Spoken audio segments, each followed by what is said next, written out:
Hello there. Tonight we drift through the shadows of history's most mysterious places. The grand old houses where footsteps echo down empty corridors long after midnight. The ancient stone fortresses that have watched centuries come and go without ever fully releasing the people who lived and died within their walls. And the quiet underground vaults where the past has never quite learned to be past. We'll visit the Winchester Mystery House, the Tower of London, the Edinburgh vaults, the Paris catacombs, and many more of the world's most hauntingly beautiful locations, all narrated gently, all told at the slow pace of a dream, so that the stories may carry you as you rest. Before we begin, take a moment to like the video and subscribe, and tell me in the comments where you're listening from and what time it is for you. Now let's begin. There is something about the night that makes old places feel alive. When the last lamp in a great house dims and the hallways settle into darkness, when the wind finds the gaps in centuries-old stone and hums its low, wordless note through the corridors, that is when history seems to breathe again. We are drawn to these places not out of fear, but out of wonder. They are reminders that the world is older and stranger and more layered than our daylight hours allow us to imagine. Every haunted place is, at its heart, a love letter to time, a building or a vault, or a stretch of land that has absorbed so many human moments, so many joys and griefs and ordinary Tuesdays, that the walls themselves seem to remember. There is a version of this phenomenon that scientists and psychologists have tried to name and explain. Infrasound, they say, low-frequency sound waves below the range of human hearing produced by industrial fans or wind patterns or geological activity beneath the earth, can cause feelings of unease, of being watched, of inexplicable dread. Electromagnetic fields fluctuating in certain ranges can produce visual disturbances, a sense of a presence in the room, even brief hallucinations.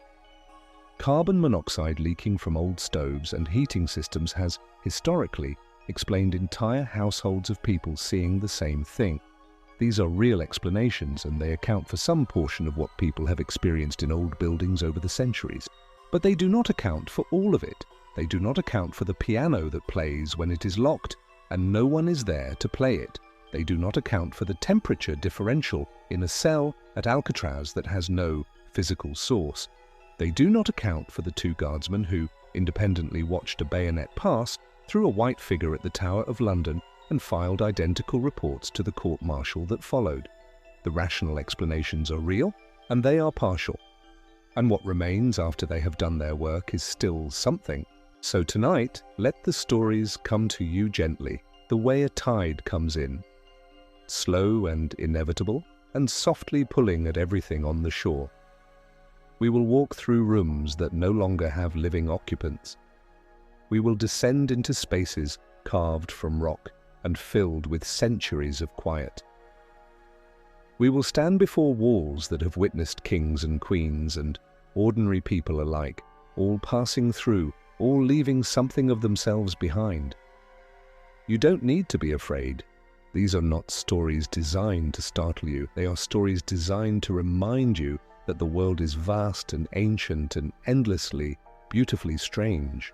Let's begin in California, in a city called San Jose, where at the end of a long tree-lined street there stands a house unlike anything else in the world. The Winchester Mystery House. San Jose, California.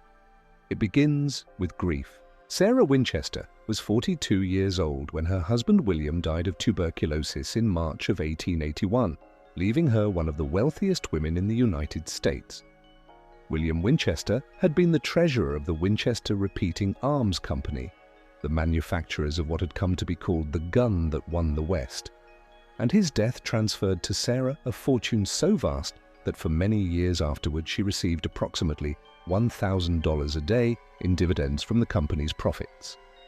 $1,000 a day in 1881 was enough to build almost anything. In the end, it proved to be enough to build everything, over and over, year after year, for the rest of her life. But what money could not buy her was the thing she needed most, which was relief from the sorrow that had been gathering around her for longer than her marriage had been unhappy. Sarah had already buried her only child, a daughter named Annie, just 15 days after the infant was born. That was 1866. Then came William. Then came the weight of all that money and all that silence in the grand house in New Haven, Connecticut, where the walls knew her grief too well, and the rooms echoed with the absence of everyone she had loved and lost. There is a story, and it is only a story, though it has become so entwined with the legend of what Sarah did next, that it is now inseparable from it, that she consulted a medium sometime after William's death. She was hoping to reach him across whatever divide separates the living from the dead, a hope that was extraordinarily common in the latter half of the 19th century, which was an era of great enthusiasm for spiritualism and seances and the new science of communicating with the departed. The medium, the story goes, told her something troubling. The spirits of those killed by Winchester rifles were restless, the medium said. They had fixed their attention on Sarah. They were angry and they were present, and if she wished to protect herself, she must build a house for them, a house that was always growing, always changing, always unfinished, because a finished house was a settled house, and a settled house was a house where the spirits could find her. If she kept building, if she kept the hammers ringing and the sawdust falling, and the new rooms opening up like tributaries from a river, she would keep the spirits disoriented, keep them wandering, keep them from ever quite settling in the same space as her. Whether Sarah Winchester truly believed this, or whether grief alone drove her westward and then kept her building for the rest of her life, nobody alive can say with certainty. The medium story may be entirely apocryphal. There is no documentary record of it from the time of Sarah's life, and the people who knew her best in San Jose described her not as a frightened woman, but as an intelligent and authoritative one, commanding her crews with the precision of an architect who had absorbed vast technical knowledge through sheer accumulated observation. What we do know is that in 1884 she purchased a modest farmhouse in San Jose, California, and began to expand it. She kept building for 38 years until she drew her last breath in 1922 in whichever bedroom she had chosen for that night. She never stopped, not for illness, not for the earthquake of 1906, not for the death of friends or the demands of society. The Winchester Mystery House, the name the building carries today, a name the city's boosters coined after her death rather than anything she would have chosen, is the result of those 38 years of continuous construction, a building that at its peak rose to 7 stories and contained more than 500 rooms before portions of it collapsed in the earthquake of 1906. Even after the earthquake brought several floors crashing down and left the grand ballroom open to the sky, Sarah had the wreckage sealed off rather than cleared away and went on building elsewhere in the structure. What remains today comprises 160 rooms spread across 4.5 acres, 40 bedrooms, 2 ballrooms, 47 fireplaces, 17 chimneys, 10,000 windows and more doors and staircases and secret passages and dead ends than any single human mind could reasonably hold in its entirety. And it is the dead ends that make the house so strange, so persistently, insistently strange. Even in the clear California sunlight, even when you know all the stories and come prepared to be rational about it, there are staircases that lead directly into the ceiling. There are doors on upper floors that open onto sheer drops of 10 or 15 feet to the gardens below. Doors that look, from inside the room, entirely normal, framed and painted and fitted with working handles, but that deliver anyone who opens them carelessly into thin air. There are corridors that turn and narrow and arrive back precisely where they started, offering no exit, no destination, no discernible logic. There are windows built into the floors of upper rooms so that anyone walking above would be walking on glass, the rooms below visible through the soles of their feet.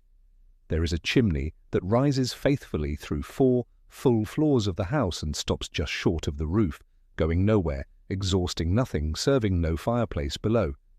There are closets within closets, rooms that open to reveal other rooms, and at least one door that, when opened, reveals a wall of solid plaster a few inches behind it, a door to nowhere, opening onto nothing, installed with all the care and carpentry of any other door in the house. The theories about these features are numerous and contradictory. The most popular, the one the guided tours lean into because it is the most atmospheric, is that Sarah designed them deliberately to confuse and misdirect the spirits she believed were following her. False doors to lead them into walls. Stairs to nowhere to trap them at the ceiling. Corridors that circled back on themselves to keep them forever in motion, never quite arriving where they meant to go. In this reading, the Winchester Mystery House is not an accidental collection of architectural mistakes, but a machine, an extraordinarily elaborate machine for managing the supernatural, built by a woman who took the problem seriously enough to spend 38 years and millions of dollars on its solution. The more mundane explanation is that Sarah Winchester was an untrained architect, building continuously without a master plan, and that the accumulated result of decades of improvisation and revision and the practical decisions of an ever-rotating crew of carpenters and plasterers, some skilled, some less so, simply produced a building whose internal logic became progressively more complex and self-referential over time, until the connections between its parts no longer resolved into anything coherent. In this reading, the Winchester Mystery House is a monument to persistence rather than to planning, the physical form of what happens when someone with unlimited resources and unlimited determination builds and builds and builds without a blueprint. Both explanations are satisfying. Neither is entirely sufficient. There is a particular room on the upper floors, known today as the séance room, though whether Sarah called it that herself or used it for that purpose is uncertain, that visitors describe with a consistency that goes beyond what the other explanations fully account for. It is small and simply furnished. It has no windows to the outside world. Its walls are panelled in dark wood that has the colour of old honey in the dim light, and the air inside it has a quality of stillness that is different from the stillness of the rest of the house. A deeper still, as though the ambient noise of the world cannot quite find this room, cannot push through whatever the room has made of its silence over the decades. People report reluctance to leave it quickly. They stand in it and find, to their mild surprise, that they have been standing in it longer than they intended. The docents who lead tours through the house have learned to give this room slightly longer than the others because the visitors need it. Sarah herself is reported to have risen each night at midnight, the hour when, by tradition, the veil between the living and the dead is at its thinnest, to conduct the séances that she believed helped her communicate with the spirits she was building for. She would go to the séance room and shut the door behind her, and the sounds of the house, the nighttime settling of old wood, the wind off the Santa Clara Valley, would cover whatever passed inside. She rotated through her dozens of bedrooms at night, sleeping in a different room each time, so that whatever was searching for her would not know where to look. She rose each day and directed her crews with the expertise she had accumulated over years of watching them work, ordering the addition of another corridor, another room, another staircase, leading somewhere a staircase had no logical reason to go. She employed 16 full-time carpenters at the peak of her building, and the sound of hammering rang from the Winchester house so constantly that the neighbours considered it unremarkable, the way they might consider the sound of traffic unremarkable today. Simply the background noise of that particular street. She died on September 5, 1922, at the age of 83, in her sleep in whichever bedroom she had chosen for that night. Her personal secretary found her in the morning. The cause of death was heart failure, ordinary and unambiguous on the certificate, offering nothing to the legend and everything to the woman. Within hours of the news spreading through the house, the carpenters who had been in the middle of various construction projects around the property put down their tools and walked away. The nails they had been driving into the walls of an unfinished ballroom remain there to this day, half-driven, frozen in the moment of her death, neither pushed home nor removed. The house was sold and opened to the public within weeks. The first visitors to enter found food still on the dining room table, where it had been set for a meal that was never completed. In a small chamber deep inside the structure, a room that Sarah is believed to have favoured above many others, there is a magnificent Tiffany-stained glass window etched with a quotation from Shakespeare's Troilus and Cressida. The window faces north. It receives no direct sunlight. By all the physics of its situation, it should not glow. Visitors at certain hours of the day report that it glows. The quotation it carries, etched into the coloured glass in Sarah Winchester's chosen font, reads, "Wide unclasp the tables of their thoughts." It is an invitation to openness, to the sharing of inner life, to the laying bare of whatever is kept private and hidden and protected. Sarah Winchester, who surrounded herself with false doors and stairs to nowhere, and corridors that went nowhere, all of them designed supposedly to keep things out, chose for the most beautiful window in her most beloved room a phrase about letting things in. Consider that as you drift. From the warmth of California, let our story carry us across the Atlantic, north and east, to an island nation that has been keeping its secrets for considerably longer than any building in the New World. England is old in the way that places absorb the past into their very foundations, not as history, preserved in museums and carefully curated exhibitions, but as something seeping upward through the ground, through the mortar, through the timber, into the very quality of the air. And nowhere in England, and perhaps nowhere in the world, has absorbed more of the past, more of its violence and its grief and its unresolved human business than the fortress that stands on the north bank of the Thames, its pale stone towers visible from the water, their reflections broken by the current, their presence felt in the city that surrounds them like a kind of gravity. The Tower of London. It has been standing for nearly 1,000 years, and it remembers all of them. William the Conqueror began building what would become the central keep of the Tower of London in the 1070s, in the years immediately after his conquest of England in 1066. He wanted a fortress that would communicate to the people of London the full and undeniable weight of Norman power, something so massive, so clearly indestructible, that the city would feel its presence as a constant reminder of who now ruled and what that rule was prepared to do to maintain itself. The great pale stone tower that rose from the north bank of the Thames accomplished that purpose with remarkable efficiency. It was the largest structure in England when it was completed, taller and heavier and more solid than anything the Anglo-Saxon world had built, and it has outlasted everything that was built around it by centuries. Over its long history, it has been a royal palace, an armory, a treasury, a zoo, a mint, a place of public records, and a place of death. It has housed prisoners ranging from common thieves to kings, from religious dissenters to men and women who had the misfortune to be born too close to the throne at the wrong moment in history. More than a few of the people who entered the tower through its river gate did so knowing they would never leave it alive. Some of them were right. The river gate in question has a name that tells you everything you need to know about the atmosphere of the place.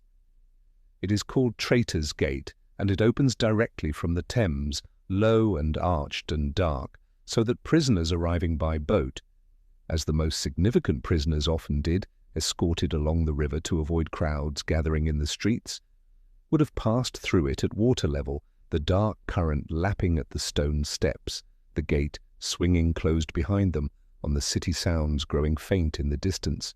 Anne Boleyn passed through Traitor's Gate in May of 1536, accused of adultery and treason and conspiracy by the husband who had once loved her so fiercely that he had broken with the Catholic Church itself, had broken with Rome, had broken with 1,000 years of English religious tradition, in order to be free to marry her.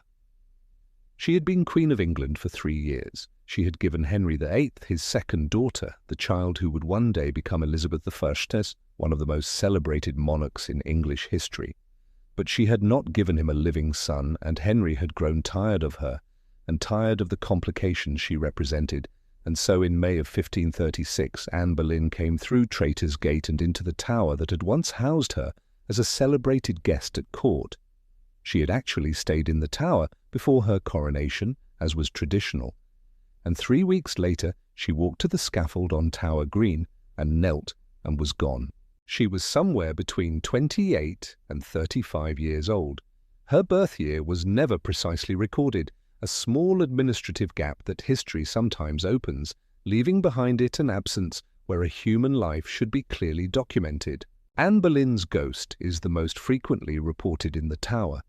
She has been seen over nearly 5 centuries of testimony in the chapel of St. Peter ad Vincula, where her remains were interred beneath the altar floor, her body having been buried there without ceremony immediately after her execution. She has been seen in the rooms she occupied as a prisoner. She has been seen on the steps of the chapel, leading a procession of lords and ladies in the fashions of the Tudor court, all of them moving in absolute silence through the dim light of the early morning hours. She has been seen simply standing in various locations within the tower grounds, as though she has not quite accepted the fact of her removal from a place that was, briefly, the centre of her world. The yeoman warders, the tower's permanent residents and guardians, who live within the walls with their families and have done so for centuries, have filed formal reports of her apparition over the years. These reports sit in the tower's archives alongside the inventory of the armoury and the accounts of the constable's office, matter of fact in their language, the same tone applied to the reporting of a ghost as to the reporting of a maintenance requirement. This is perhaps the most striking thing about the tower's relationship with its dead.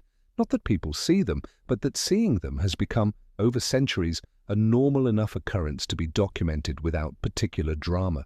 One of the most detailed accounts dates to 1864 and involves a guardsman who reported encountering a white figure moving through the tower grounds in the early hours of the morning. When he challenged the figure, as his duty required him to do with any person moving through the tower at that hour, it did not respond. When he lunged at it with his bayonet, his weapon passed through the figure without resistance, and he fell forward, off balance, into empty air. He was found unconscious at his post and was court-martialed for the dereliction.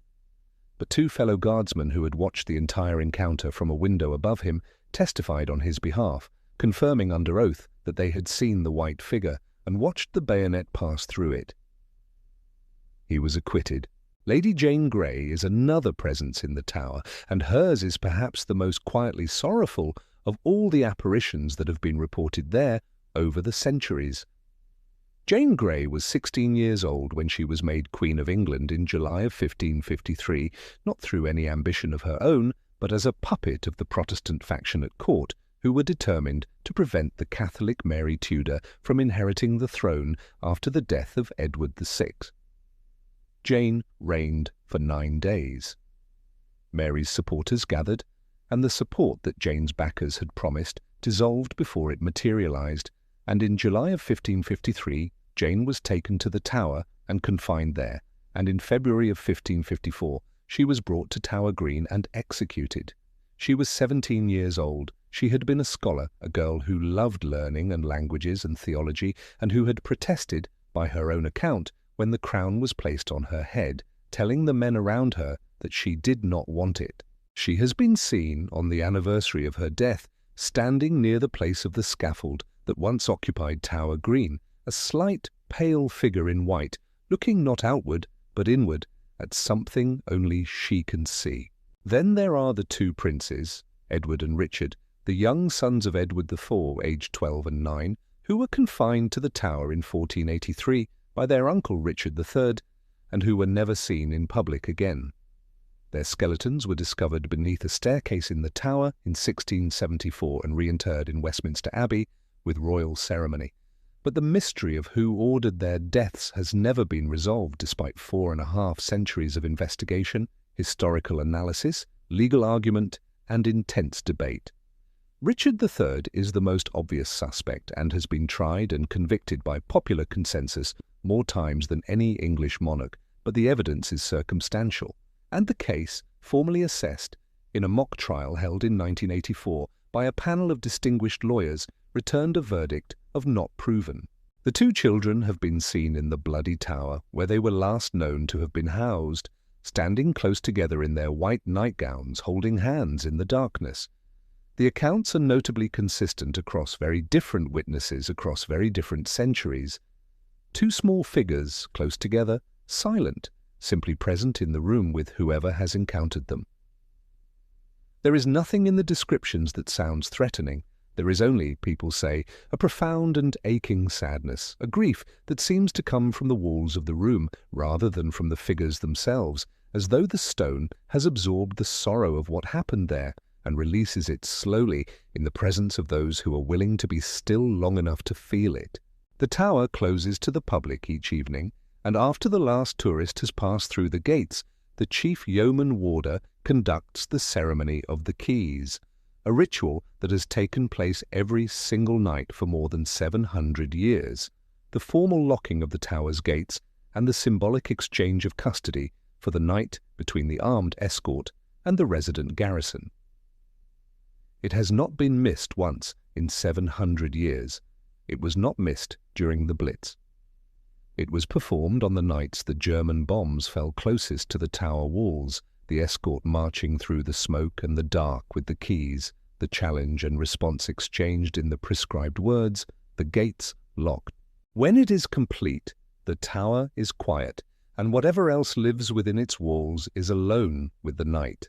The yeoman warders, who live there full-time, have what you might call a professional relationship with the tower's dead. Most of them will tell you, if you ask them in a candid moment rather than during an official tour, that they have simply learned not to walk certain corridors after a particular hour. Not because they are frightened, because they have, over years of living within the walls, developed a sensitivity to the tower's moods, a knowledge of which spaces are easy and which spaces are not, the way anyone who lives in a very old building for a very long time develops an instinctive understanding of its character. They don't call it haunted, they call it the tower. And in that simple nomenclature, that refusal to reduce it to a single descriptor, there is a respect for the complexity of what 950 years of human history concentrated into one location actually is. From the ancient stone of London, our story travels north, further north, into the city that perches on its volcanic rock like a crown on the head of a sleeping giant. Edinburgh is a city of two faces, the elegant Georgian terraces of the new town, wide-planned and rational, lit with the confidence of the Enlightenment, and the crooked medieval closes of the old town, where the buildings lean toward each other overhead, and the past is closer to the surface than anywhere else in Scotland. It is a city that remembers everything, and underneath it, literally beneath the streets and buildings of the Royal Mile, it remembers things that it has preferred, for most of its history, not to look at too directly. The Edinburgh vaults. Edinburgh grows upward and downward simultaneously. The old town's buildings, constrained by the narrow ridge of volcanic rock on which they perch, could not spread outward in the way that cities on flat ground spread, and so they grew tall, 6, 8, 10, 12 stories high, among the tallest residential buildings in the medieval world. But the city also grew downward. It grew downward in closes and winds and underground passages that connected parts of the city the surface couldn't reach conveniently, and it grew downward in the spaces that Edinburgh's engineering created when it threw bridges over the valley of the Cowgate. The South Bridge was completed in 1788, one of Edinburgh's great achievements of the Enlightenment era. A bridge of 19 arches spanning the Cowgate Valley, the roadway above supporting the busy commercial life of the city, while the spaces between and beneath the arches provided, in theory, useful commercial and residential space below. Tanners came, cobblers set up workshops, wine merchants stored their stock in the cool stone chambers. The vaults were at first an ordinary addition to Edinburgh's complicated vertical geography. But the South Bridge leaked. The mortar was wrong, or the design was insufficient, or the rain of Edinburgh, which is considerable and persistent, found paths through the stone that the builders had not anticipated and could not stop. Within a few years the vaults were damp, within a decade they were dripping, within 2 decades they were perpetually wet, the walls running with moisture, the floors pooling in rain. The respectable merchants moved on, the workshops closed, the spaces were taken by people who had nowhere else to go. What happened in the Edinburgh vaults in the early 19th century is among the darkest chapters in the city's history, and Edinburgh has no shortage of dark chapters. The city was catastrophically overcrowded in this period, its poor pressed into the closes of the old town in conditions that struck visiting reformers as barely compatible with human survival. The vaults, airless and lightless and wet as they were, became home to those who had truly exhausted every other option. Irish immigrants driven from their homes by famine and eviction, families in the final stages of destitution, people whose existence was effectively invisible to the respectable city that walked overhead without looking down. These people lived without windows, without ventilation beyond what drifted in through the entrances, without drainage, without running water. Most of them lived in darkness because candles cost money they did not have. Disease moved through the vaults with terrible efficiency. Children died with a frequency that would have appalled even the inhabitants of the overcrowded closes above. The Edinburgh of the vaults was a world of genuine, grinding, comprehensive suffering hidden from the elegant city above it in the way that all cities historically hide what they prefer not to see. By placing it below the level of casual vision, by making it underground, by letting the streets above continue their busy daily business on the roof of a catastrophe. By the mid-19th century, the vaults had been sealed. The entrances were bricked over, the spaces abandoned, left to the darkness and the damp and the cold patience of underground places. They remained sealed for over 100 years, until 1985, when a developer breaking through foundations discovered them and found a world preserved in the dark. Ancient cookpots still positioned over long, cold hearths, shoes arranged beside doorways as though their owners had stepped out and intended to return. The accumulated residue of lives lived in the most extreme circumstances that urban poverty creates. The vaults were open to the public in the early 1990s, and the reports began almost immediately. They are not reports of figures in period clothing or recognizable human shapes. They are stranger and more intimate than apparitions. They are reports of being touched, of a hand on a shoulder when no one is standing close enough to touch a shoulder, of fingers on a wrist in the middle of an explanation, of breath against the back of a neck in a room where no one else is breathing nearby. They are reports of cold that is specific rather than ambient, not the general chill of the vaults, which are cold throughout, but isolated pockets of cold, intensely localized, that move through a space and then disappear. Children on tours have turned to speak to people their parents cannot see. Adults who enter the vaults confident and skeptical have emerged pale and quiet and reluctant to talk about what they experienced. There is one vault, the one that investigators have come to call the sleeping vault, where reports concentrate with unusual density. It is smaller than the others, its ceiling low enough that a tall person must stoop to move through it comfortably. The Koestler Parapsychology Unit at the University of Edinburgh conducted a controlled study in the vaults between 2001 and 2003, placing participants in specific chambers, some historically reported as active, some not, without telling them which was which and measuring their experiences. The results showed a statistically significant correlation between the chambers with historical reports and the chambers where participants reported anomalous experiences. The researchers were careful not to overinterpret the findings.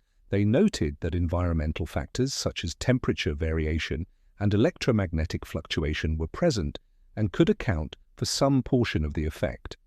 But they also noted that the correlation was real, that the participants were not performing for each other, and that the sleeping vault produced the most concentrated cluster of anomalous reports. The most commonly described figure in the vaults is a child, a small presence, sensed rather than clearly seen, low to the ground in the corners of several of the chambers. It does not appear distressed. It appears simply to be there, occupying a corner with the patient naturalness of a child who has nowhere else to be. There is also what investigators have come to call Mr. Boots, named for the sound that numerous witnesses on entirely separate occasions have reported hearing from a sealed section of the vaults that no tour accesses. The sound is of heavy footsteps in boots, moving in a regular pattern back and forth, as though someone is pacing in the sealed chamber beyond the bricked wall. The footsteps stop when people press close to the wall and listen. They begin again when people move away. A research team that spent 3 full nights in the vaults in 2013 documented many things: temperature fluctuations with no mechanical source, electromagnetic readings that spiked in correlation with moments when team members reported unusual sensations. But what one team member described as strangest of all in her written account was a smell. In the early hours of the third night, the entire team reported simultaneously detecting something that none of them could name or explain. Not an unpleasant smell, she wrote, but an utterly wrong one. It was the smell of habitation, of cooking and candles and human warmth, in a place where there had been no cooking, no candles, and no human warmth for a century and a half. It lasted 4 minutes, she recorded.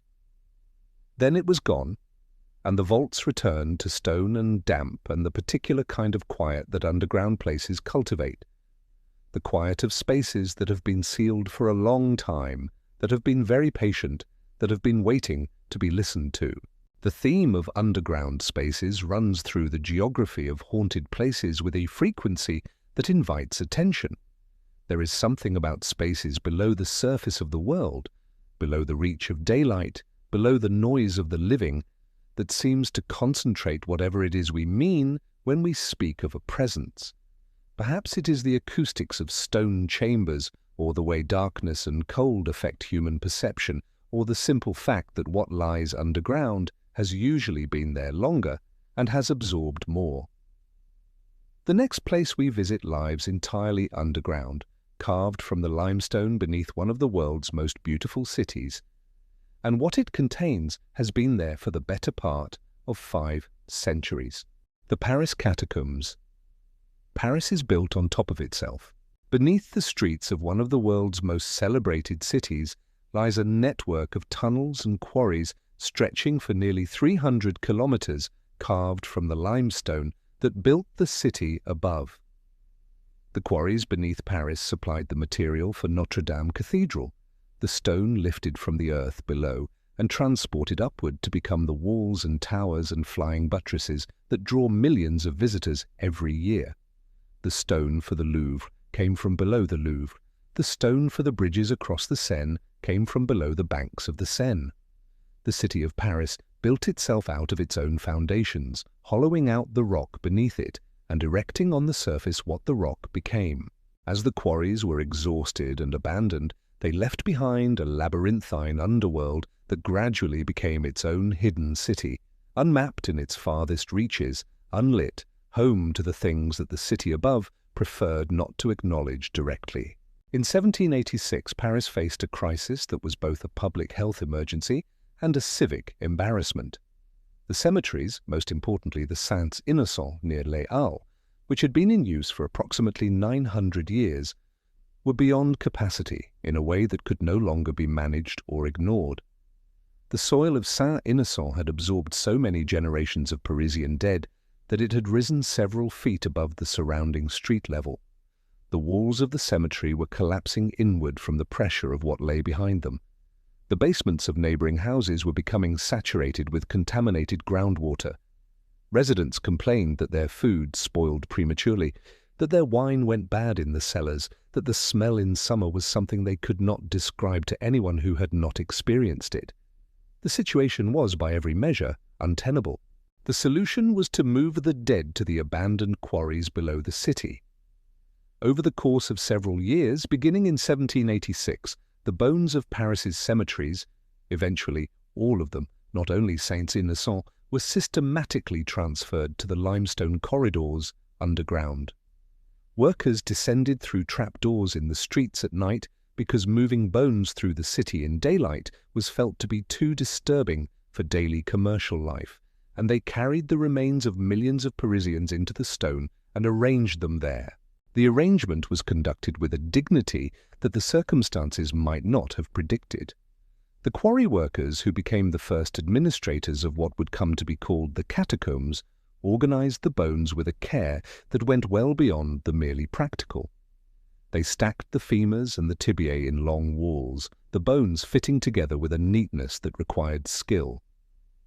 They placed the skulls at regular intervals along the top of these walls, sometimes in decorative patterns, creating friezes and crosses and geometric designs from the bones of those who had, in life, been bakers and merchants and lawyers and kings.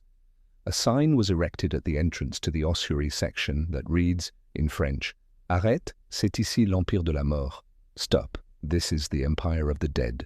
The catacombs contain today the remains of approximately 6 million people, more than 2.5 times the living population of modern Paris. They are arranged along 2 kilometers of publicly accessible tunnels, wall upon wall of bones, in a space that is simultaneously a burial ground, a historical monument, and one of the strangest environments available to ordinary visitors anywhere in the world. The feeling inside the catacombs resists description in the vocabulary of ordinary experience. The temperature is a constant 57 degrees Fahrenheit year-round, regardless of the season above. The air is absolutely still. Sound behaves differently than it does on the surface.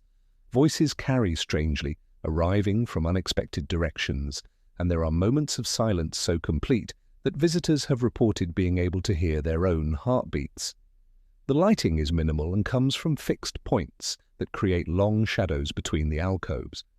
The walls on either side of the path are composed entirely of human remains, skull after skull after skull, looking out at the living people moving between them, each skull once a face that looked at the world with curiosity and love and ambition and the 10,000 ordinary preoccupations of a life in progress. Most people find the experience solemn rather than frightening, a weight of contemplation settling on the shoulders, a reminder of mortality that is not aggressive but simply true. Some people find more than that. The most consistently reported experience in the catacombs is a feeling of being followed. Visitors at the end of a tour group, walking just behind the last person ahead of them in the gap between their group and the quiet of the tunnel behind, report with remarkable consistency the clear and persistent sense of footsteps following them. Not the echo of their own steps, which the stone does produce and which visitors learn to recognize. Additional footsteps from feet not their own, present when they walk and absent when they stop and listen. This experience is reported so frequently across so many decades of catacomb tours that the guides have largely stopped remarking on it. It is, they will tell you, with the gentle practicality of people who have walked these tunnels thousands of times, simply part of it. The unauthorized portions of the catacomb network, the sections beyond the 2 kilometers open to visitors, the remaining 298 kilometers of tunnels that are legally accessible only to police and maintenance workers, have their own community of illegal explorers called cataphiles. They enter through hidden access points in the streets of Paris, navigate by maps and by the spray-painted markings left on the walls by previous explorers, and spend hours or nights in sections of the network that official tours will never reach.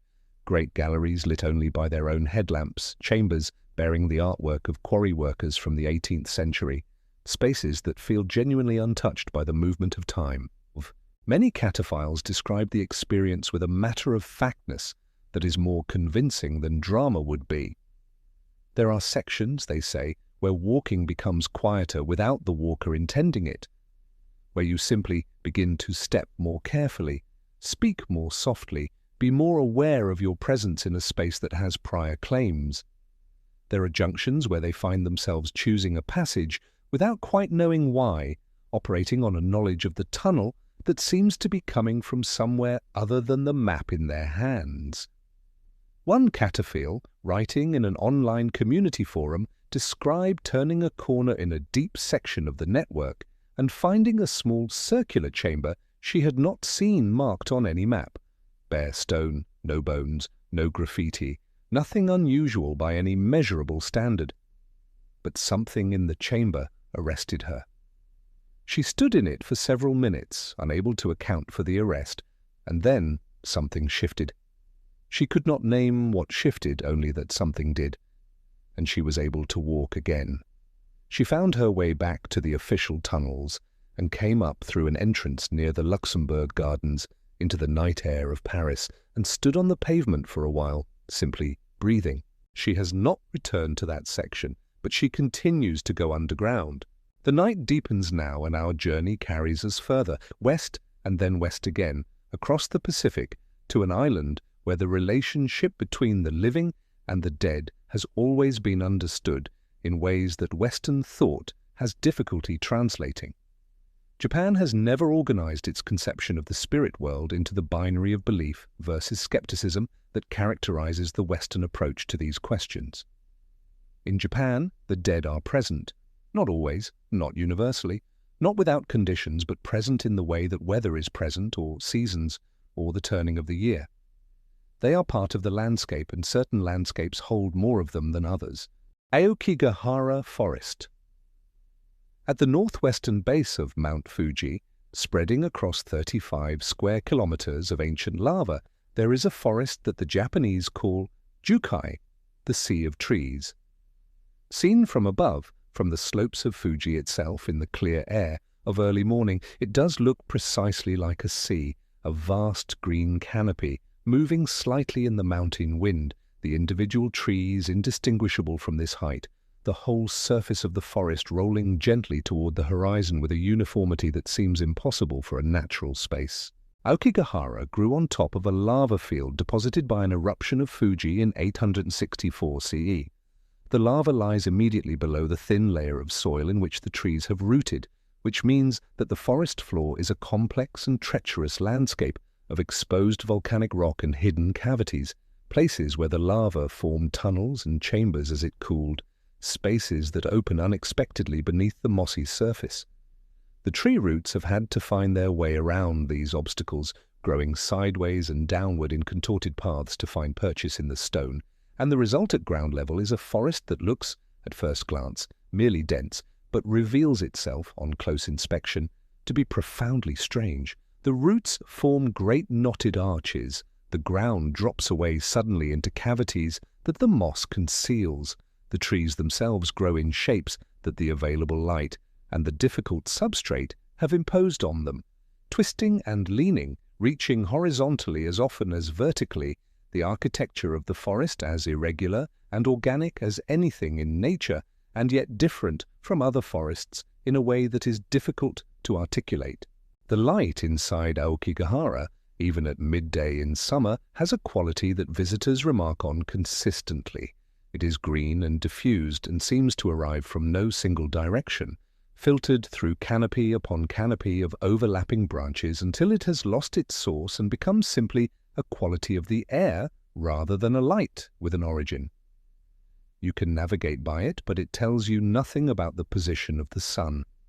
The forest absorbs the light and redistributes it as a general green ambient glow, and in this light, and with the volcanic rock underfoot, and the roots arching around you and the canopy closing the sky above, the ordinary coordinates of location and direction begin to loosen.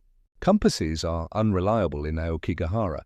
The iron-rich lava beneath deflects magnetic readings, and the compass needle drifts in ways that cannot be trusted for navigation. People who enter the forest without a clear path to follow, and without the red tape that the forest rangers have strung along the accessible routes have, on numerous occasions, become lost. Getting lost in Aokigahara is qualitatively different from getting lost in other forests, because the features that normally help a person reorient, the sun's position, the sound of a road or a stream, the distinctive shape of a particular tree, are all either unavailable or unreliable here. The canopy hides the sky.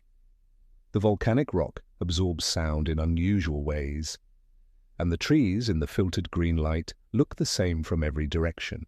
Aokigahara is also associated in ways that are inseparable from its identity with death. The forest's connection to mortality predates its modern reputation by many centuries. In the feudal period, before Buddhism took firm enough root to make the practice explicitly taboo, a practice called ubasut was said to occur in remote, difficult places. The abandonment of the elderly or ill when families could no longer support them, the leaving of the most vulnerable at the edge of the world's usability. Whether this actually occurred in Aokigahara in the frequency the legends suggest is historically uncertain, but the legend itself has shaped the forest's presence in the Japanese imagination for a very long time. The Japanese concept of yurei, spirits of those who have died with intense emotion, still unresolved, bound to a location by grief or desire, or a grief that was too large to be released in the moment of death, is not a matter of superstition in the Japanese context. It is a matter of cultural understanding, a framework for comprehending what happens to the emotional energy of a life when the life itself ends. The yurei of Aokigahara are not, in this understanding, separate from the forest itself. They have become part of it, woven into the quality of the air and the quality of the light and the particular weight that visitors describe as characteristic of time spent inside the trees. Rangers who patrol the forest, who know it intimately, who have walked its paths in all seasons and in all weathers, describe it as a place that requires a particular quality of attention. Not wariness, exactly, more a kind of respectfulness, an acknowledgement before you enter of what the forest is and what it holds, a willingness to move through it as a guest rather than as a casual visitor. They approach the forest with a protocol of awareness that they do not apply to other forests, not because they are superstitious, but because they have learned through experience that the forest rewards that quality of attention. The volcanic caves beneath the forest floor have their own character. Some are open and accessible, remarkable geological formations of smooth, dark stone. Others are sealed or too unstable to enter. In the caves that visitors can enter, the silence is total when the guide's lights are turned off.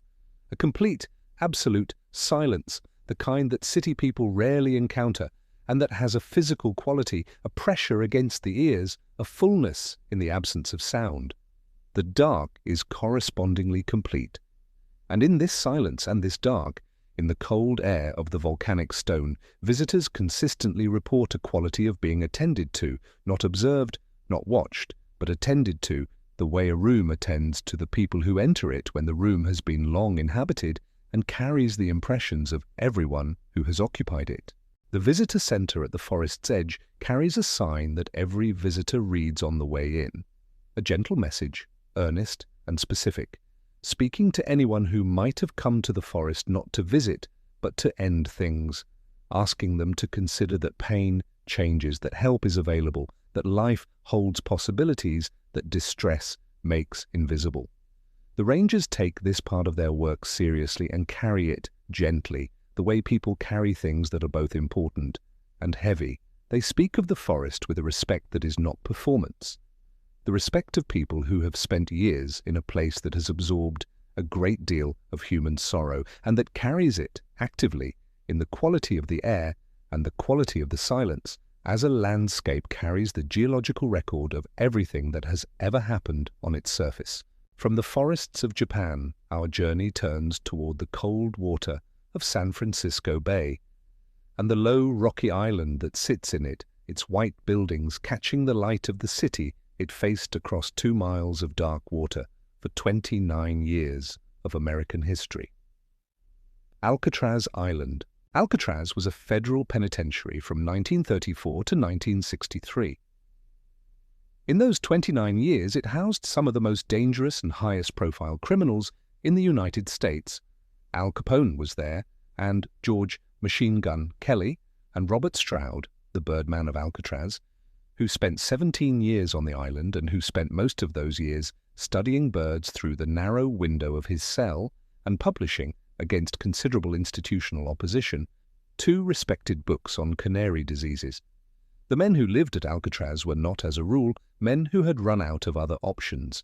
They were men who had been placed on Alcatraz specifically because the other options had already failed. The physical design of the prison reflected a philosophy that is not comfortable to contemplate. The cells were 6 feet by 9 feet, enough room to lie down, to take 3 steps in one direction, to do the calculations of confinement that the confined inevitably do. The silence rule in the early years was strictly enforced. Prisoners ate in silence, worked in silence, moved through the facility in silence. The idea was that conversation was a luxury, that language itself was something to be rationed, and that the withdrawal of it was a punishment that operated at a level deeper than physical deprivation. But what was truly distinctive about Alcatraz was not anything that happened inside its walls.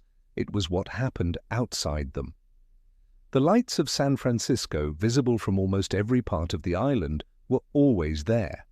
On clear nights, the city was brilliant across the water, close enough to see individual lit windows, close enough that on New Year's Eve the men in their cells could hear the celebrations, the music, the crowd noise, the sound of a world having a good time 2 miles away in the dark water. The city was not hidden from them. It was displayed to them nightly as a reminder of the specific and complete nature of their removal from it. Former guards who worked Alcatraz during its active years left accounts of anomalous experiences passed down informally in the way experiences that don't fit official narratives tend to be passed down. D Block, the isolation unit where prisoners who violated the rules were confined in solitary, was mentioned most frequently. Particular cells within D Block generated particular accounts.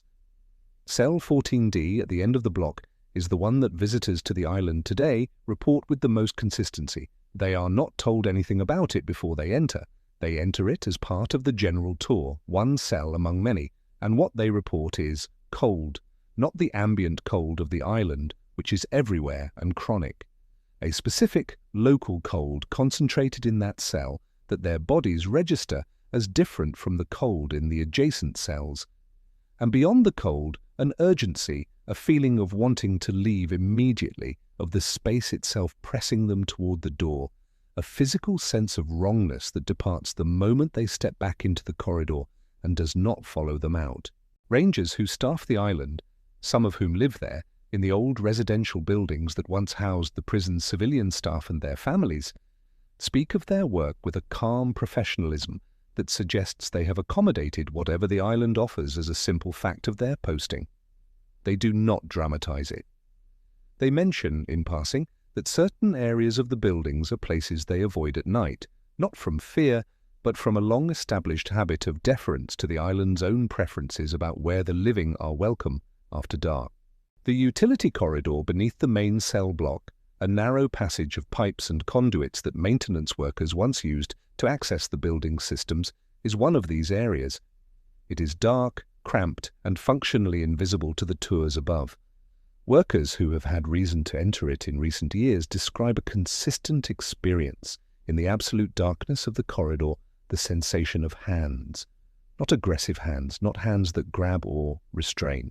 Exploratory hand, the touch of something feeling its way along the shape of a person in the dark, learning the shoulder, the arm, the jaw, the way a person feels their way along an unfamiliar wall. The sensation lasts seconds and then is gone. One former park ranger, interviewed for a documentary, described coming in late to finish paperwork in the administrative building after the last ferry had returned to the mainland and the island was quiet. She heard from the adjacent cell block the sound of a heavy metal door opening and closing, not swinging repeatedly, not rattling, opening, pausing, closing. She checked the cell block. The doors were all closed and secured. She was alone on that part of the island. She finished her work and crossed to the residential quarters, and she tells the story not as a ghost story, but as a piece of professional experience. One of the unremarkable facts of working in a place where a great deal of human suffering once occurred, and where the building that held that suffering is still standing, intact, waiting to be understood. Let us travel now to the Green Mountains of Colorado, where a grand hotel sits at 8,500 feet, looking out over a valley of extraordinary beauty, holding in its cream-colored walls the particular kind of history that resort hotels accumulate. Not the history of violence and confinement, but the history of leisure and longing, and the particular sadness of the very wealthy discovering that money cannot cure everything. The Stanley Hotel. F.O. Stanley arrived in the Colorado Rockies in 1903 in the terminal stage of tuberculosis. His doctors in Boston had given him very little time, weeks, perhaps months, certainly not years.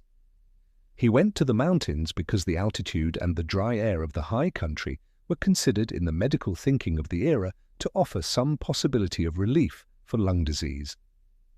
What happened was that the mountain air gave him 30 more years of life.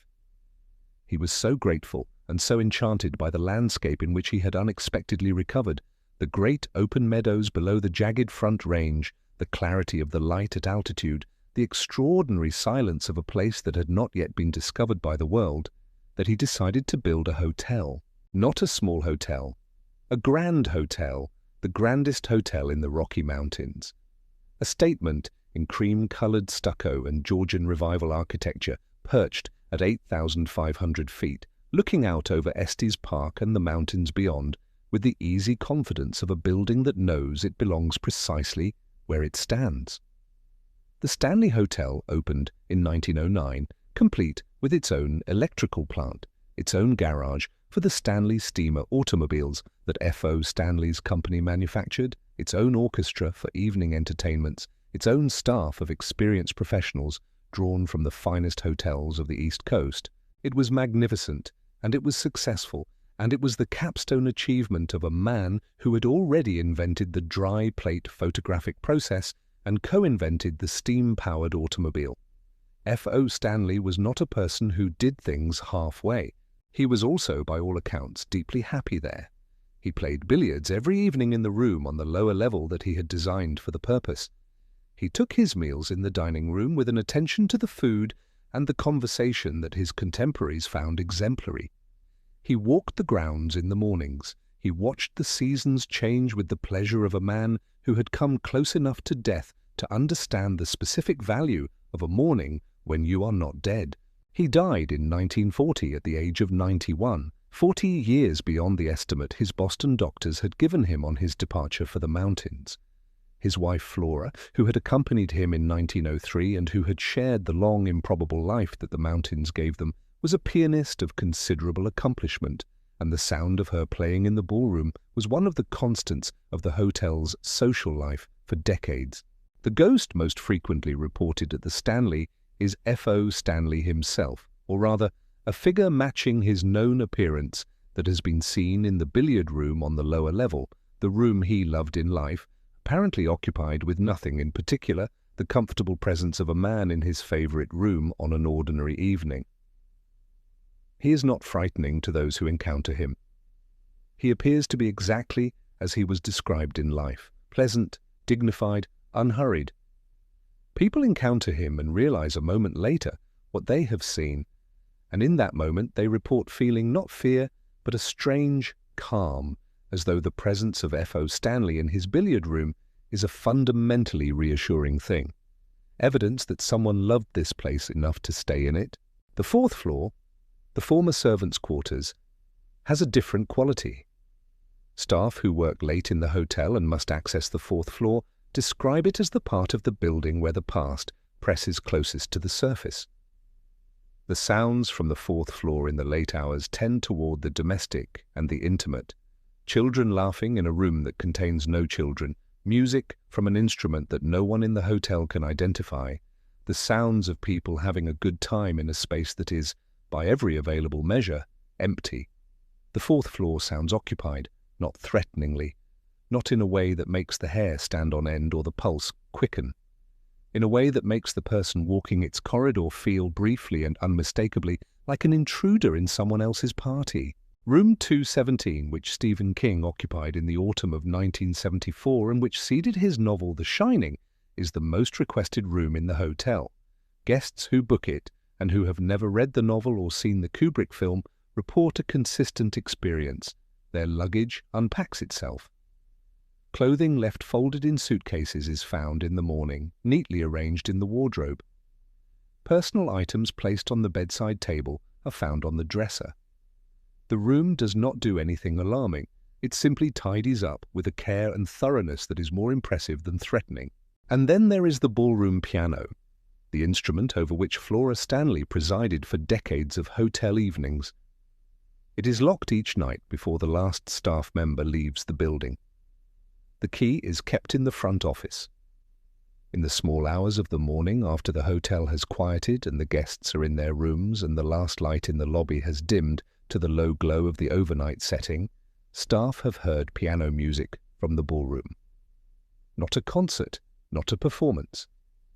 The sound of someone playing for themselves, running through a piece they know well, comfortable and unhurried, the music of a person alone with an instrument they love. The piano is locked. The key is in the office. Nobody is in the ballroom. And yet the music continues for a few minutes and then stops and the hotel is quiet again, And outside the windows, the mountains are enormous and dark and full of stars. Before we draw our night's journey to its close, let us make one final stop in the high desert canyon country of the American Southwest, where the oldest buildings still standing in North America are preserved not in museums, but in the actual canyon walls that sheltered them, exactly where their builders left them 7 centuries ago. Mesa Verde cliff dwellings. High on the walls of the sandstone canyons of Mesa Verde, tucked into the great overhanging alcoves that centuries of weathering have carved into the pale stone, there are cities. They are not large cities by modern measurement, not even large by the standards of the civilization that built them in the 12th and 13th centuries. But they are cities in the full sense, organized communities with kivas for ceremony, granaries for storage, towers whose purpose remains debated by archaeologists, terraces where families lived in stone rooms stacked one upon another, the whole arrangement fitting into the alcove above with a precision that feels, to the visitor who looks up at it, less like human construction than like the natural unfolding of a form that was always waiting in the rock. The ancestral Puebloans built these cliff dwellings in a period of perhaps a century after living on the mesa top above for many centuries before that. They moved down into the cliff faces with a purposefulness that the archaeological record shows but does not explain. The sites are defensible, yes, and there is evidence of conflict in the region during this period, but the cliff locations are also spectacularly inconvenient for farming communities whose fields were on the mesa above. Every morning and every evening, every trip for water, every ordinary necessity of life required the climb down and the climb back up again on hand-carved handholds in the stone face of the canyon, carrying children and water jars and the harvests of a season.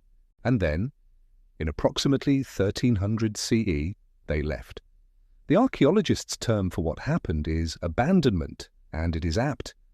Not an orderly relocation, but a departure that left behind almost everything, from the grinding stones for corn to the painted pottery, to the architectural features of a civilization that had taken generations to develop.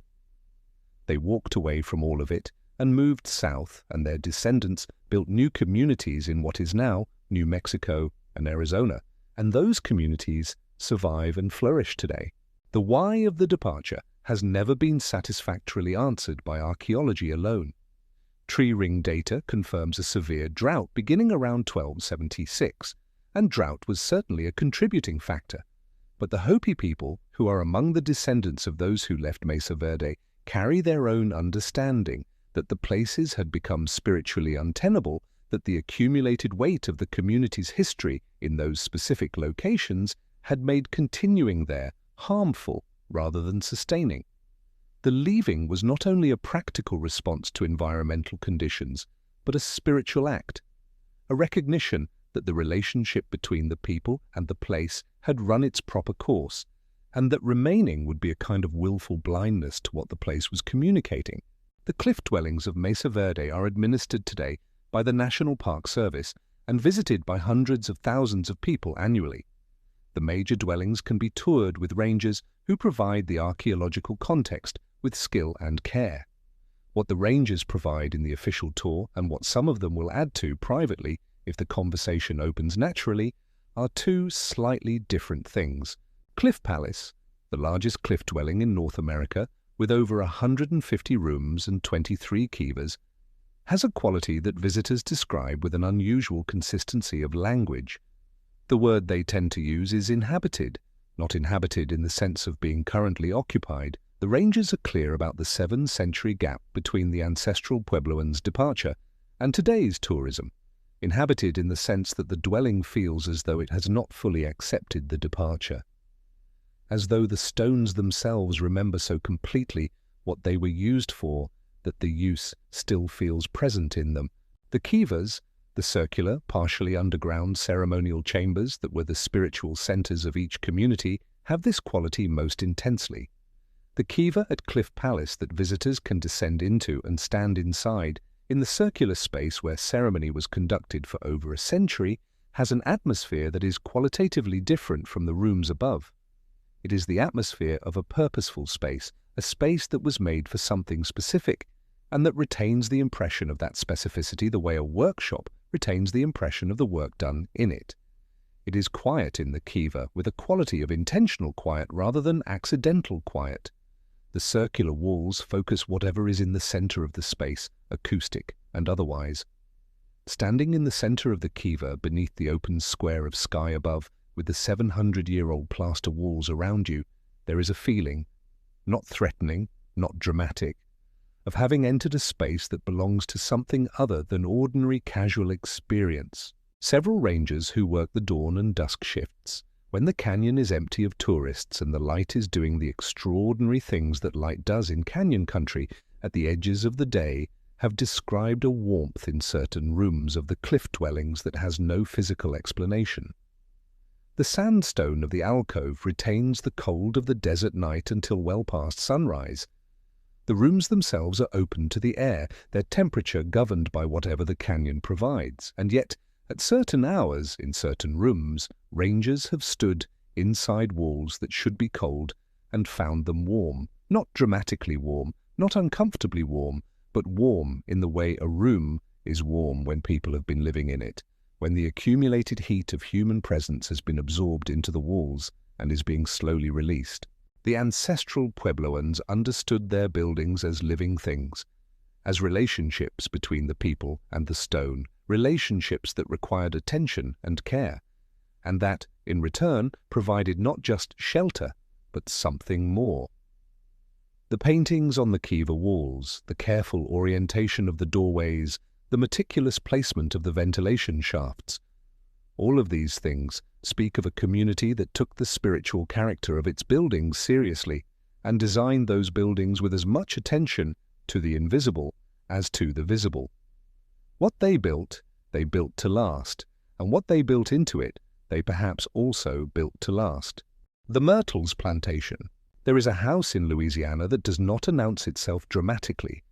It sits back from the highway on 12 acres of live oak and Spanish moss, a low white structure with a long, broad front porch decorated with ornate ironwork grills painted the pale green of old sea foam.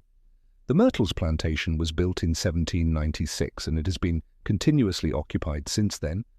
Not always as a plantation house, not always in the same configuration, but always with people in it, always with the particular kind of accumulated human history that comes from a building that has never stood empty for long.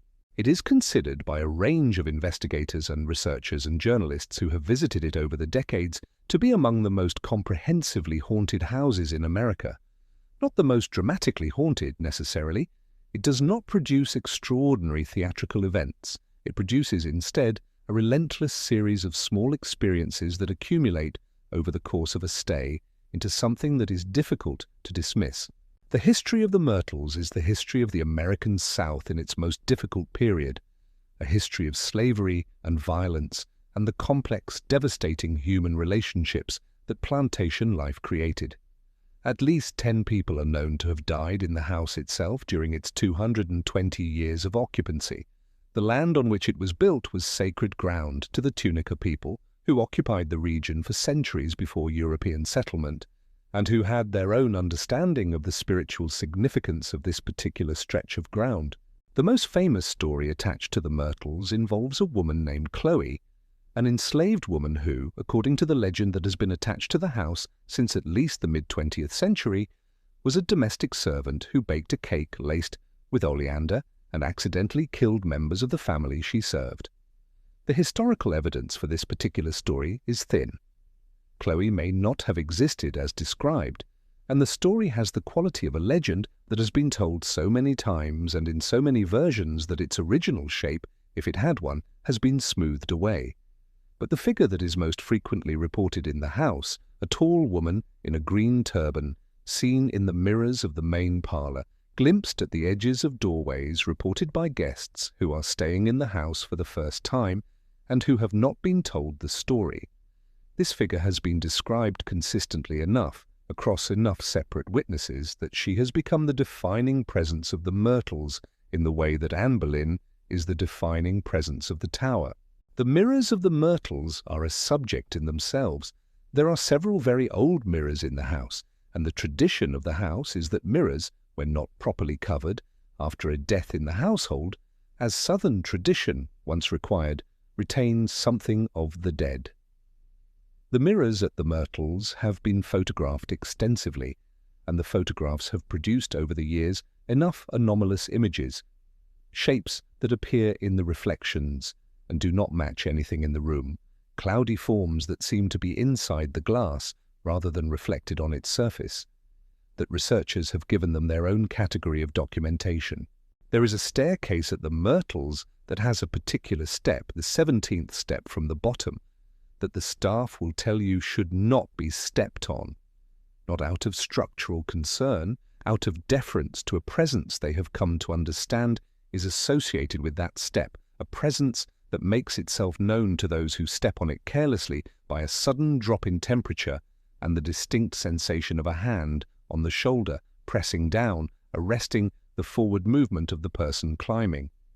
The sensation is brief and unambiguous and consistently described by the people it happens to as feeling not like a ghost story, but like a physical fact, like a hand on a shoulder, pressing down, applied by something that has a clear opinion about the 17th step. The grounds of the Myrtles at night, in the hour after the last organised tour has concluded and the staff have retreated to the office, have a quality that even the most sceptical of employees and researchers have remarked on. The live oaks are very old, their branches draped with Spanish moss that moves in the warm Louisiana night air, in long, slow sweeps. The moss in the oak country of the South has always had a quality of the uncanny to those not native to it. Its grey-green curtaining of the trees, its way of concealing and revealing as the air moves, makes the landscape feel attended by a presence that is neither threatening nor entirely comfortable, only aware. The house sits in the middle of this landscape and receives the night with the composure of a very old building, without drama, without spectacle, in the steady way that buildings acquire when they have seen a great deal and have learned that the seeing of things is simply what they do. Boleskine House, on the southeastern shore of Loch Ness, the famous Scottish lake, whose own reputation for mystery requires no elaboration, there stands, or rather stood, because it has been significantly damaged by 2 fires in recent decades, and its restoration is ongoing. Boleskine House. Built in the late 18th century as a hunting lodge, it is the kind of house that the Highlands produces in abundance, solid stone, practical rather than grand, built to endure the weather rather than to impress visitors with its architecture, looking out across the cold loch at the mountains beyond, with the settled certainty of a structure that knows the climate and has made its peace with it. Its particular significance in the history of haunted places began in 1899 when it was purchased by Aleister Crowley. Crowley is one of the most genuinely difficult figures in the history of Western occultism, celebrated by those who study and practice the traditions he formalized, criticized and demonized by those who do not, and viewed with measured skepticism by historians who note that many of the most dramatic stories attached to him were either his own inventions or distortions that grew in the retelling over the course of the 20th century. What is not disputed is that he was a serious and committed student of esoteric traditions, genuinely serious, in the way that distinguishes a person who treats a subject as the central work of their life from a person who treats it as a hobby or a theatrical effect. He chose Boleskine House deliberately and with a specific purpose. The house possessed, in Crowley's analysis, a quality of spiritual orientation. Its position on the loch's southeastern bank, its facing north across the water, the churchyard to its east, the old road to its west, that made it suited for performing a particular ritual described in a 16th century grimoire known as the Book of Abramelin the Mage. The ritual is among the most demanding in the Western esoteric tradition. 18 months of intensive spiritual preparation and isolation conducted in a specific kind of space with specific characteristics designed to achieve first the knowledge and conversation of what the text calls the holy guardian angel, and then through that relationship the binding and commanding of a hierarchy of demonic spirits. Crowley began the ritual at Boleskine in 1899. He never completed it. Various circumstances intervened: personal crises, the demands of his leadership of other occult organizations, the restlessness that seems to have been fundamental to his character, the pull of other projects and other places. He sold Boleskine House in 1913 and moved on. The question of what happens when you begin a ritual designed to summon demonic intelligences and then fail to complete the binding of them is, depending entirely on your perspective, either meaningless because the whole framework is nonsense, or profoundly significant because if the framework is not nonsense, then the entities summoned but not bound are simply present in the location of the working, unstructured, without direction or constraint. Crowley himself seems to have believed the latter, suggesting in his later writings that Boleskine had become a concentration point of unusual psychic energy, a place where the membrane between ordinary experience and extraordinary experience had been stretched thin and not allowed to recover. The people of the local area had their own views, which they expressed without ceremony. The lodge manager on the estate during one of Crowley's absences, a man hired as a caretaker, a practical Highlander with no particular interest in occult matters, experienced something in the main house that caused him to barricade himself into his own lodge and refuse, absolutely and finally, to re-enter the house itself. He was replaced. His replacement had a shorter tenure. The local butcher who made deliveries to the house during Crowley's occupancy cut off 2 of his own fingers while wrapping meat for delivery, the wound attributed by the man himself to a sudden and complete absence of awareness in the moment of cutting, a moment in which he was simply not there. A lodge keeper who worked the grounds during Crowley's residence turned to drinking, by the local account, for reasons connected to what he encountered in the course of his duties on the estate. Jimmy Page of Led Zeppelin purchased the house in 1970, drawn by his genuine and deeply studied interest in Crowley's work, and employed there a caretaker named Malcolm Dent for much of his ownership period. Dent has spoken openly about his experience of living at Boleskine, and what he describes is not dramatic in the way of television ghost stories. It is quiet and specific, and therefore, in its way, more convincing. He woke at night to sounds that moved through the house in ways that footsteps do not move, sounds that had a quality of arrival rather than of transit, as though whatever produced them was not passing through the space but settling into it. He encountered, in certain rooms, a quality of darkness that was different from the darkness in other rooms. Not darker in any measurable sense, but different in character, denser, as though the dark in those rooms had been in place for a long time and had become substantial. He says these things without performing either belief or skepticism, as a person reports the weather or the state of the garden, as simply what living in that particular house was like. Boleskine House suffered a fire in 2015 that gutted much of the interior. A second fire in 2019 caused further damage.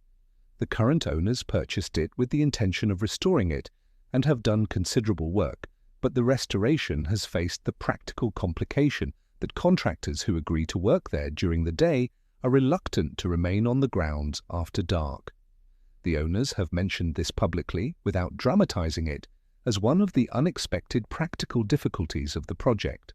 The house stands on the loch's southeastern shore, its stone walls still holding the shape of what was built and what happened within it, the loch stretching away into the mist that sits on its surface in the mornings, cold and deep and full of its own long patience. Whatever lives in the loch keeps its counsel in the water. Whatever lives in the house keeps its counsel in the stone. Borgvattnet, haunted vicarage. Far in the north of Sweden, in the county of Jämtland, where the forest stretches to the horizon in every direction, and the winters are long and the summers are brief and brilliant, there is a vicarage built in 1876 that has the unusual distinction of being certified, officially and in writing, as haunted. The certification is not from any paranormal investigation organization or television production company.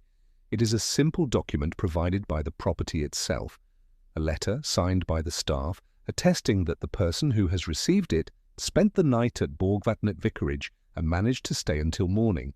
The implication of the certificate is that many people who attempt to spend the night at Borgvattnet do not manage it. The vicarage served as the home and office of a succession of Swedish Lutheran priests from 1876 onward, and the reports of anomalous experiences in the building date to 1927, when a priest named Niels Hedlund documented in his diary that he had seen his laundry, hung to dry in a room of the vicarage, being physically removed from the line by something that left no visible trace of itself. He wrote about this matter-of-factly, in the way that Swedish Lutheran clergy of the early 20th century apparently wrote about having their laundry haunted, as a strange thing that had happened, worth noting, requiring no embellishment. Subsequent priests who occupied the vicarage over the following decades added their own accounts to the record. One reported seeing an elderly woman in grey sitting in a rocking chair in a room that, when he returned with another person, was empty, the rocking chair still moving. Another reported seeing a group of people seated around a table in the dining room, present in the room with perfect solidity, dressed in clothing he did not recognize as contemporary, who were gone when he returned a moment later. A third reported being thrown from a chair on which he was sitting, lifted from it by something he could not see, and placed on the floor a few feet away, the experience apparently more startling than painful, over in a moment and leaving no mark except the memory. The vicarage was eventually converted to a guest house, precisely because of its reputation. People come to Borgvatnet specifically to spend the night, and the staff, who are accustomed to the building and who sleep in it regularly, serve them breakfast and give them the certificate, if they are still there, to receive it in the morning. Many are. The experiences people report during their stays at Borgvatnet are not, predominantly, frightening. They are disorienting. They are the experiences of a building in which the ordinary rules of material cause and effect seem to apply loosely, in which something moves that should not move, or appears where nothing should appear, or produces a sound that the building cannot account for. The vicarage manages this quality with a Scandinavian composure that seems entirely appropriate to its location and its cultural context. The forests around the vicarage in the deep winter, when the snow lies thick over everything, and the darkness falls at 3 in the afternoon, and the temperature drops to places that make the human body begin to recalibrate its relationship with warmth. These forests have their own presence, entirely separate from the building, and entirely consistent with the feeling that the far north of Sweden has always produced in those who spend time there. The feeling of being in a place that is entirely indifferent to human presence, that was here before us and will be hereafter, that has no particular opinion about us one way or another, but that watches, with the patience of the very old, everything we do within its reach. Inside the vicarage, in the warmth and the lamplight of a winter evening, that feeling takes on a more specific quality. The warmth is real and the lamplight is real, and the building is solid, and the certificate is genuine, and the breakfast in the morning will be good. And somewhere in the quiet rooms of a Swedish priest's house in the Jämtland forest, something is moving the laundry off the line. The Hoia-Baciu forest. In the hills outside the city of Cluj-Napoca in the Transylvania region of Romania, a region that carries its own enormous weight of supernatural reputation, much of it deserved and much of it the product of Bram Stoker's imagination rather than local reality. There is a forest that the people who study anomalous phenomena have called, with reasonable justification, one of the most genuinely strange places in the world. The Hoia-Baciu forest is not large. It covers approximately 250 hectares, less than 3 square miles. It sits on the edge of a city of 500,000 people and is visible from apartment windows and accessible by short drive from the city centre. It is not remote. And yet within it there is a quality that researchers, local people, and casual visitors have been documenting since at least the 1960s. A quality that resists both easy belief and easy dismissal. The trees of the Hoia-Baciu are its first indication of something unusual. In a section of the forest that locals call the clearing, an oval open space approximately 100 meters across with no trees growing in it, the trees at the clearing's edge grow in shapes that no straightforward environmental cause fully explains. They are twisted. Not in the gradual, organic way that trees twist in response to wind or differential light or the particular character of their soil. They are twisted in ways that seem to reverse the direction of their growth, corkscrewing back on themselves, growing in horizontal loops, leaning away from the clearing's center at angles that defy what is known about the physics of tree growth. Studies of the soil in the clearing have found elevated levels of certain minerals and a pattern of electromagnetic anomalies, but neither has been shown to be sufficient to cause what the trees around it have become. The clearing itself is a space in which the photographic record is remarkable. Photographs taken in the clearing by researchers and tourists alike show, with a frequency that exceeds what random chance can comfortably account for, anomalies that were not visible to the photographer at the moment of taking the picture. Orbs of light, streaks of color, shapes at the edges of the frame that appear to be figures and that the photographer attests were not present when the shutter was pressed. This record has been accumulating since the 1960s, when a Romanian biologist named Alexandru Sift took the first documented photographs of anomalous light phenomena in the clearing and published them in the scientific literature of the period. The experiences people report in the forest, beyond the photographic, cluster around certain consistent themes. Disorientation, a loss of the reliable sense of where one is in space, a confusion of direction that is more profound and more rapid than a dense forest normally produces. Time distortion, people who have spent what they believed to be a short time in the forest emerging to find that significantly more time has passed. Physical symptoms, a rash that appears on the skin of some visitors and disappears when they leave the forest. Nausea, dizziness, a sensation that is variously described as pressure or vibration, concentrated in the clearing in particular. And a feeling, present for some visitors and absent for others, apparently not consistent or predictable, of being watched by something that is not in the trees or on the ground but simply present in the air of the clearing itself, watching without eyes from no particular direction. The name Hoia Baciu comes from a shepherd, Baciu, who, the local story goes, disappeared in the forest with his flock of 200 sheep and was never found. The year of this disappearance is given variously as the 18th century, as 1960, as some other time entirely. The story has the quality of a legend whose specifics have been lost but whose essential content, a person going into this forest and not coming back out, has survived because it captures something true about the place's reputation in the local imagination. Romanian folklore has a complex and specific relationship with the dead and with the supernatural, a relationship that is not primarily fearful, but that is practical and detailed.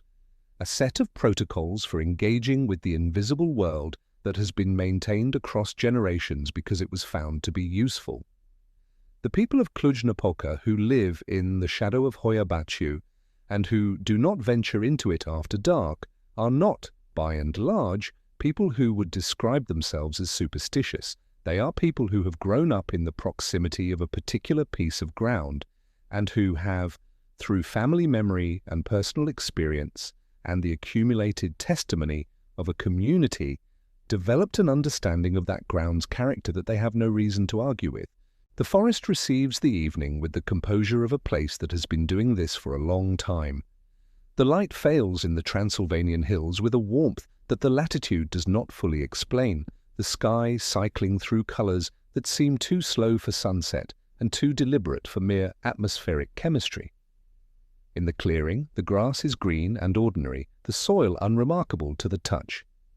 The trees at the edge lean away from it in their impossible angles, and whatever watches from the air of the clearing watches with the same patience it has always had, the patience of something that has been here since before the shepherd who gave the forest its name, and that expects to be here still when the last visitor has found their way back to the city lights that glow on the hill behind the trees. The Rainham Hall, Brown Lady. There are haunted places that are famous for what people have seen, and there are haunted places that are famous for what has been photographed.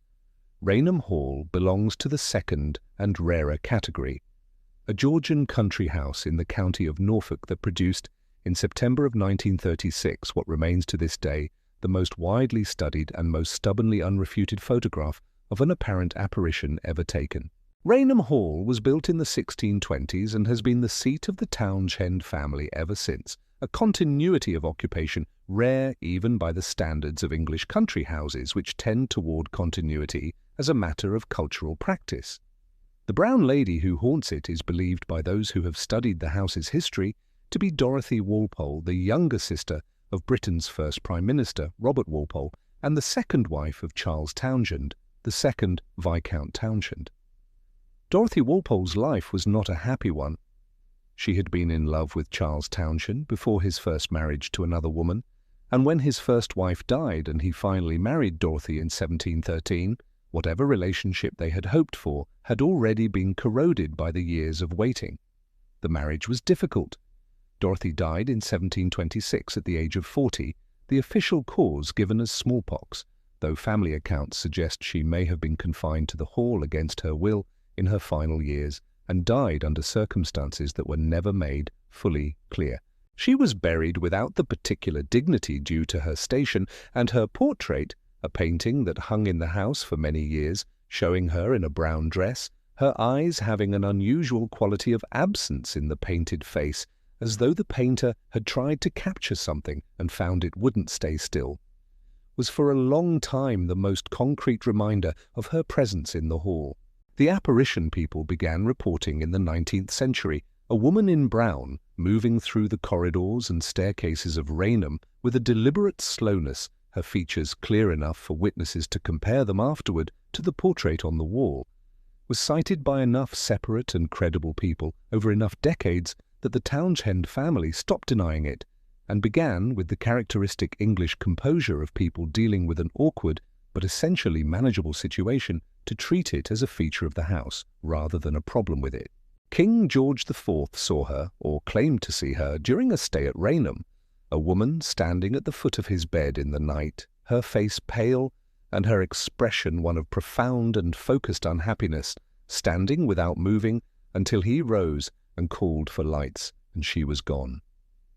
He left Rainham the following morning and, by his own account, never returned. The photograph was taken in September of 1936 by two photographers from Country Life magazine, Captain Hubert Provand and Indra Shearer, who had been commissioned to document the hall's interiors. Shearer, on the staircase, saw a luminous shape descending toward him and called to Provand to prepare his camera. The resulting photograph shows the main staircase of Rainham Hall, and descending it is a figure, translucent, clearly not solid, but unmistakably possessing the shape of a robed woman, a hood over her head, her form illuminated from within, her feet not quite touching the stairs. The image has been analyzed by photography experts for nearly 90 years. The consensus, across many separate analyses using the best available technology of each successive decade, is that the photograph is not a double exposure, not a deliberate fraud, not a reflection or an optical artifact. It shows something that was on that staircase at the moment the shutter opened. What that something was has never been explained to the complete satisfaction of those who have attempted the explanation. The brown lady has not been reliably sighted at Rainham Hall since the photograph was taken. It is as though she consented to the documentation and then, satisfied, withdrew. The house continues in the Townshend family.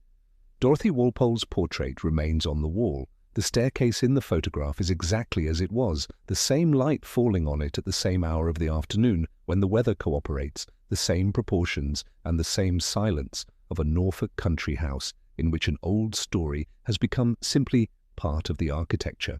The photograph hangs in the archives of Country Life, where it has been for nearly 90 years. It is the most duplicated image in the magazine's history, and on the staircase it depicts, on autumn afternoons when the light through the tall windows has the particular quality of Norfolk light in September, horizontal and amber and very clear. There is sometimes, staff of the hall will tell you quietly, a cold on the staircase that is not easily accounted for by the season.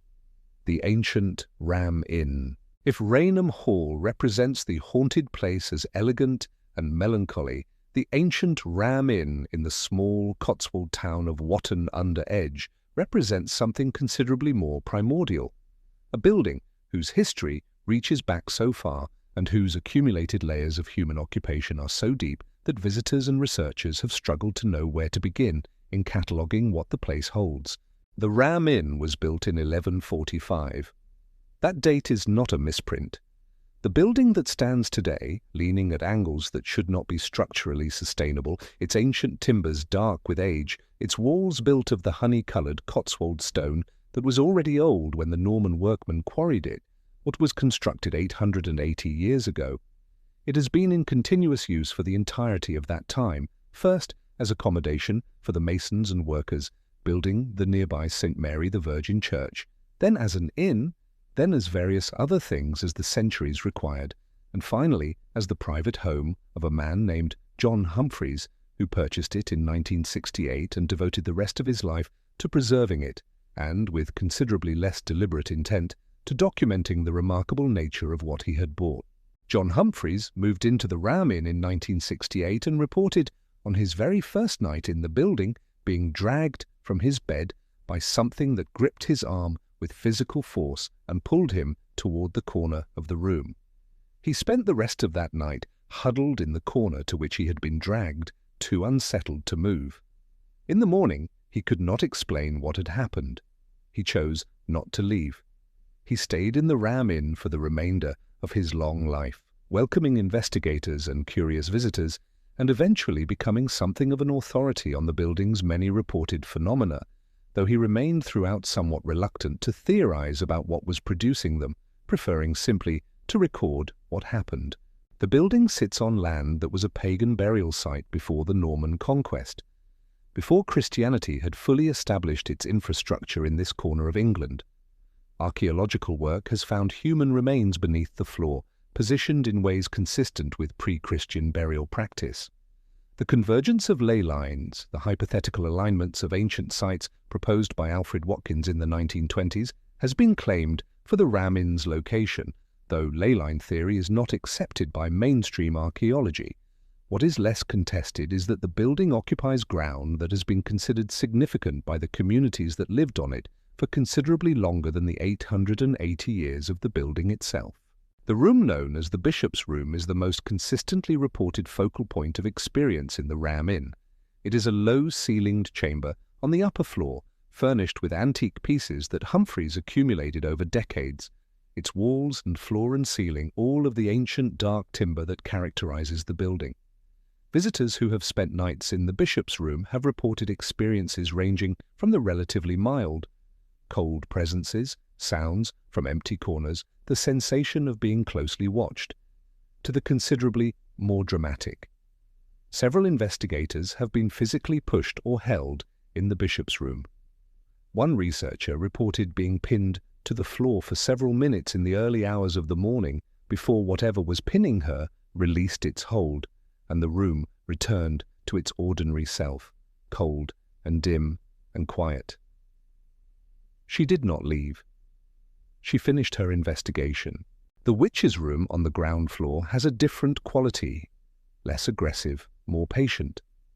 The room takes its name from the discovery, during renovation work, of the skeleton of a young woman beneath the floor, surrounded by artifacts consistent with the burial of a person accused of witchcraft. The remains were left in place when Humphreys decided that disturbing them further would be inappropriate, and the floor was closed back over them. Visitors to the Witch's Room report a stillness that is different from the stillness of the rooms above, something that several people have said independently feels like the stillness of a space in which something is resting rather than waiting. Not watchful, not attentive, but present in the way that a sleeping person is present in a room, tangibly, substantially, in a way that changes the quality of the air. Outside the Ram Inn, in the small garden and the ancient yard, the building looks at you from its listing angles with an expression, and there is no other word for it when you stand before it. Old buildings of this age and character do acquire expressions, a profound equanimity.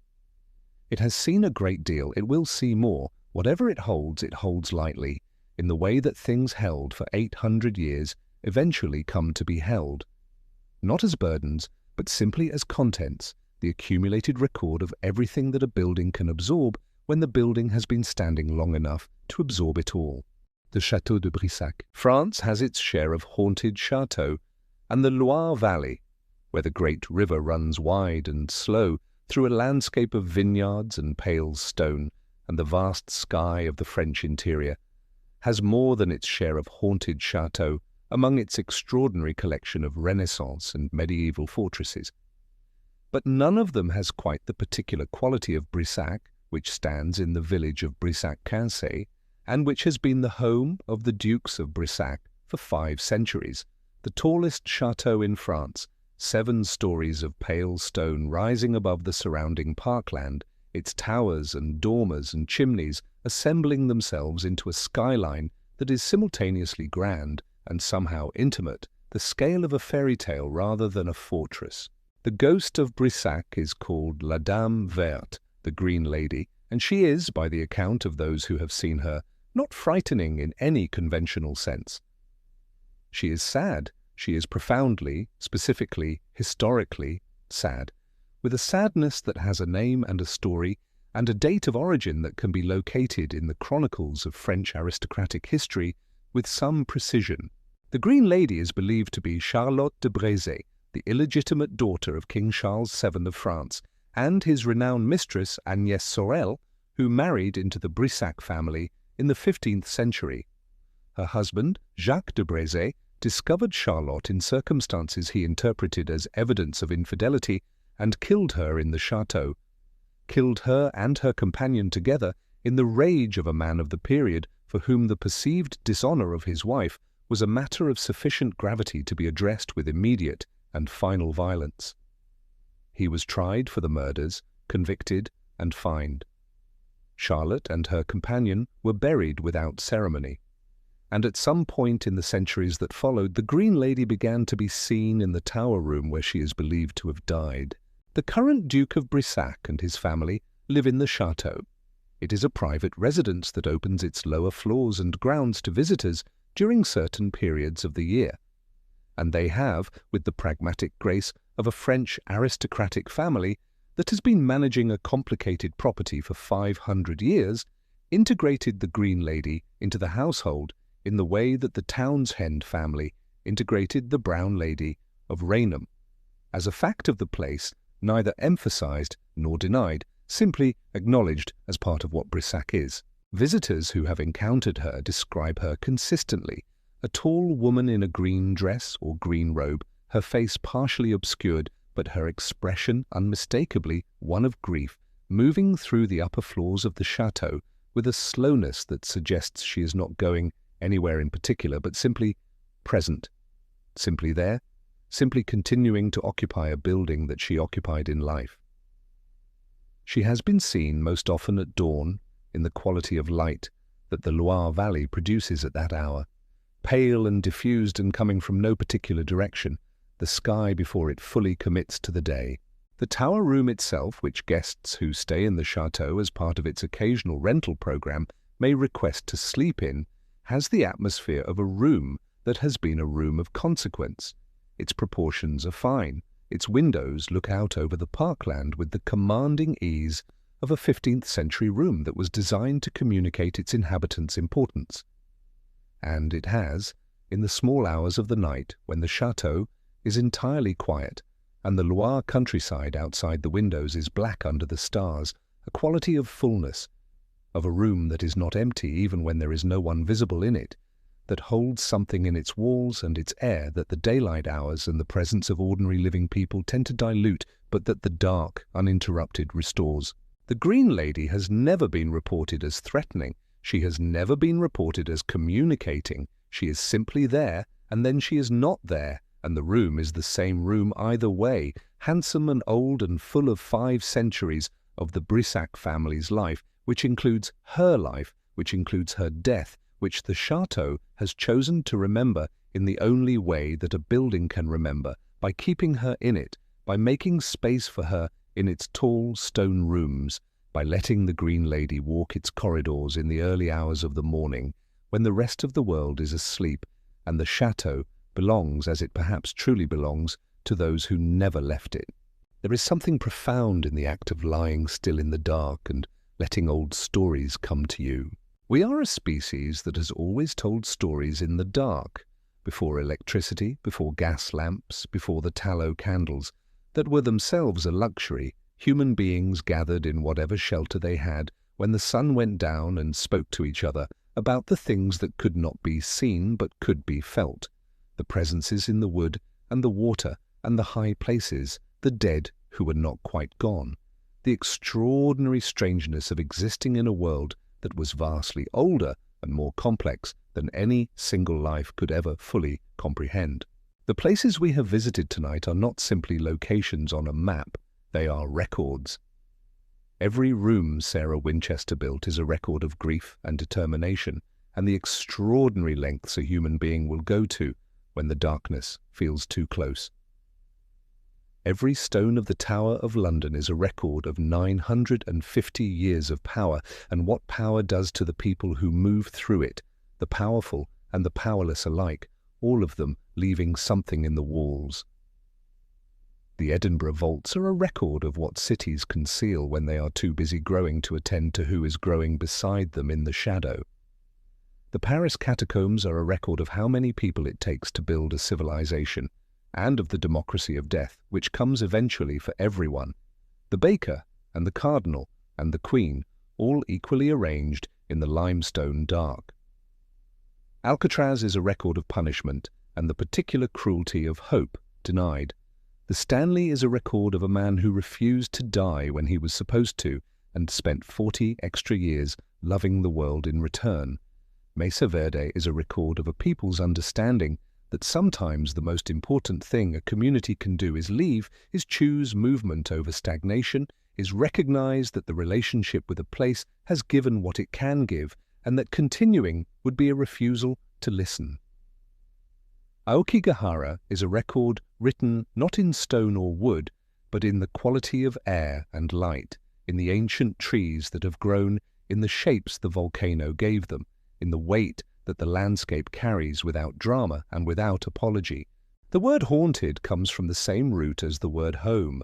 To haunt a place is to be at home in it, to have established, through presence and attention and the accumulation of experience in a specific location, a relationship with that place that does not easily dissolve, whether what has established itself in these places is the spirit of the dead in any literal sense, or the psychic residue of intense emotion, or simply the power of human attention, focused and intensified by centuries of story.